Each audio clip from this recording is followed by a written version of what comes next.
Okay, so we're finally diving into this Pride and Prejudice thing. Everyone seems to have an opinion on this one, right? Yeah. And you guys sent us a ton of stuff for us to get into. Like we're talking everything from like classic literary analysis to like some seriously out there interpretations. We've even got zombies in the mix. Yeah, it's really incredible, actually. I mean, it's fascinating how a story written like over 200 years ago can still like spark so much conversation and debate. Totally. It's really a testament to Jane Austen's talent as a storyteller. Absolutely. Yeah. I'm with you on that one.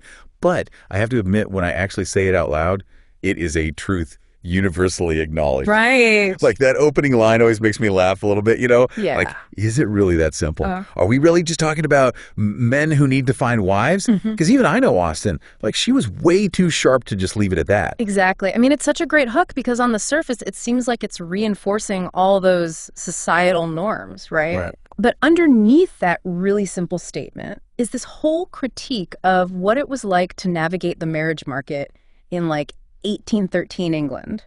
This wasn't just about finding love, it was about survival. Totally. Especially for women. Right. No pressure or anything, just your entire future riding on finding a husband. Yeah. So for someone who hasn't exactly cracked open Pride and Prejudice in a while, All right. can you like remind us just how high the stakes were back then? Yeah, totally. So let's talk about entailment for a second. Okay. So basically, this is how inheritance worked back then. The Bennet family estate, Longbourn, could only be passed down to a male heir. And guess what? The Bennets, they don't have any sons. Oh, man. I know, right? So no sons means... No sons means their distant relative, Mr. Collins, you know, the awkward one, Right. inherits everything. So Mrs. Bennet and her daughters are basically going to be homeless when Mr. Bennet dies. Oh, okay. So that's why she's like obsessed with marrying off her daughters. Exactly. It all makes sense now. Exactly. It's not even just about like, you know, finding a good match for your daughters. This is about their financial future. Right.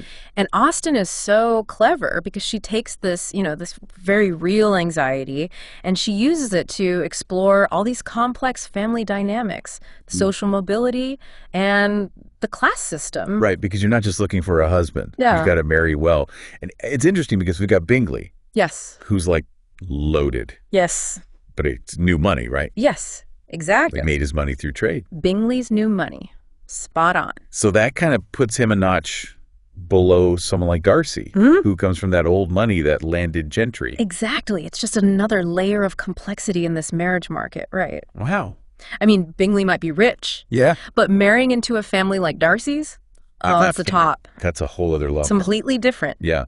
It's like Austen is giving us this crash course in 19th century social hierarchy, but disguising it as this witty romance, Exactly. right? And then on top of that, we've got the whole parenting thing going on. Yeah.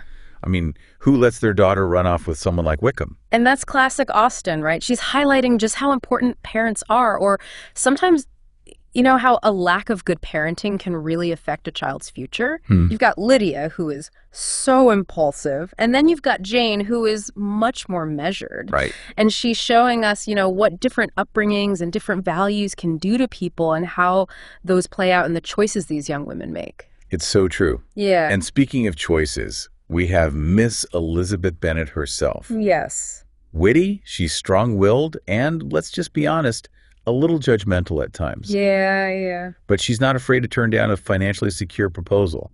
I mean, poor Mr. Collins, right? Right. Never really stood a chance. Nope. But is it fair to call Elizabeth Bennet a prototype for the modern woman? Prototype's a strong word. Okay. Yeah. I think what makes Elizabeth so compelling even now is that she's not perfect. You know, like she makes mistakes. She misjudges people. Right. And Austen actually uses this really clever technique to kind of pull us into Elizabeth's perspective as it evolves. Okay. It's called free indirect discourse. Okay. I'm going to stop you right there for a sec. Yeah. Free indirect what now? Free indirect discourse. Basically, it means Austen lets us experience the story through Elizabeth's eyes. So, like, we're in her head. Okay. We feel that initial dislike she has towards Darcy. Yeah. But we also see her start to question those judgments as we go on. And that evolution, that willingness to confront her own prejudices, I mean, that's what makes her relatable, you know? Yeah. Even if we don't always agree with her. Totally. And we can't forget that moment when she realizes how wrong she was about Darcy. Oh, yeah. After she reads his letter and she's like, How despicably have I acted? Chapter 36. Yes. In Yeah. Austen's time for a woman to admit she's wrong, Yeah. especially about a man, Right. that was radical. Totally. It's not just about finding a husband. Yeah. It's Elizabeth's journey of self-discovery. So we've got the pressure to marry, societal expectations, a heroine who is not perfect by any means. Yeah. What about Mr. Darcy? Yeah. He's often held up as this, like, romantic ideal, but let's be honest. Yeah, he can be a jerk. He's kind of a jerk, especially at the beginning. Right, but here's the thing about Darcy. He's not meant to be perfect. Okay. He represents a particular type of masculinity Okay. that was undergoing a major transformation during Austen's time. So break that down for us. What's going on with Darcy? Well, let's think about his pride for a second. I mean, it's literally in the title, Right. but it's more than just a flaw, you know? Okay. His pride is rooted in his upbringing in that strict social hierarchy of 19th century England. Because being born into the landed gentry means what? Like, how does that affect you? It means you grow up with this sense of superiority, Okay. this belief that your family name and social standing makes you better than other people. And Austen gives us glimpses of this throughout the book. Right. Like, remember when Darcy tries to get Bingley to stop pursuing Jane? Yes. He says it's for Bingley's own good, but come on. Right. It's totally laced with this snobbery. And of course, Elizabeth picks up on it right away. Oh, totally. And to her credit, she calls him out on it. Exactly. She doesn't just fall head over heels because he's rich and handsome. Right. Like, she challenges him. She does. Pushes back on his assumptions. Yeah. And that is so important to his transformation. Okay. Because Darcy, unlike some of the other characters, Yeah. he learns and he grows throughout the novel. He does. He realizes that your worth isn't tied to your birth or how much money you have. And it's painful sometimes. Right. But his actions really speak volumes. You're talking about when Lydia runs off with Wickham? Oh, yeah. Talk about a scandal. I was sweating for the entire Bennett family. Totally. Like, how are they going to get out of this one? I know. And who comes to save the day? Right. Not the charming rogue Wickham, Right. but the supposedly cold and heartless Mr. Darcy. It's true.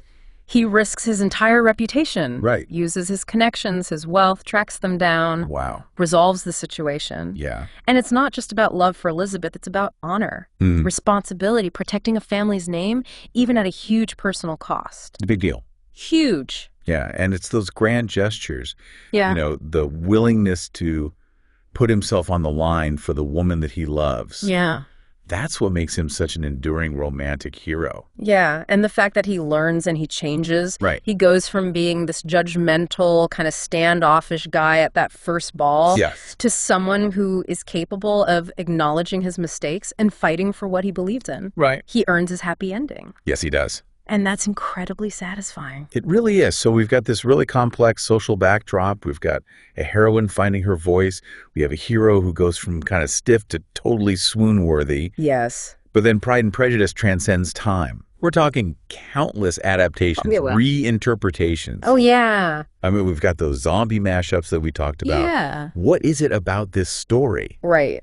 that keeps us coming back for more? Yeah. Aren't Pride and Prejudice and zombies? Come on. Right. You start to wonder if, maybe there's something more to this story Totally. than what we see on the surface. Oh, absolutely. And I think that's why it's still so popular today. Okay.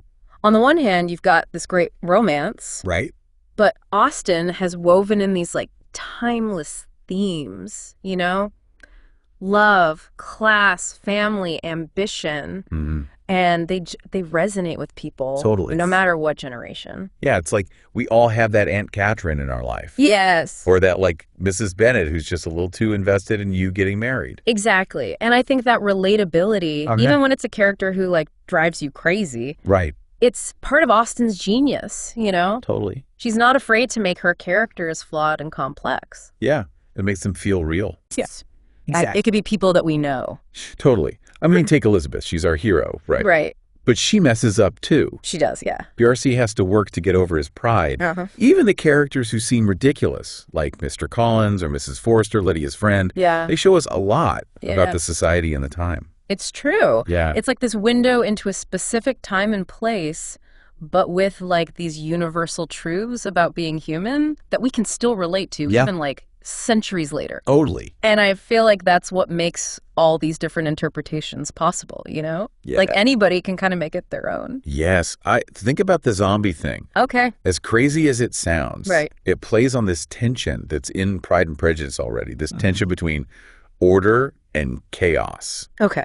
You've got this society that's like obsessed with rules and appearances, and it's all about to fall apart. Right. Whether it's zombies or scandals or people breaking social norms. Yeah, it makes you wonder. Like, what would Austen be writing about today? Oh my gosh, yeah. Would Elizabeth be like shutting down trolls on Twitter with her comebacks? Oh, right. Or like, would Lady Catherine be some big time influencer? Yes. With like millions of followers telling everyone what to do? Oh my God. And she's like forcing Darcy to be in all of her TikToks. Yeah, exactly. I love it. It's endless, the possibilities. It really is. And I think that's what's so cool. Austen gives us all these great characters and ideas. Yeah. And then it's up to us to connect with them, you know, to find our own meaning, even though she's writing about a totally different time.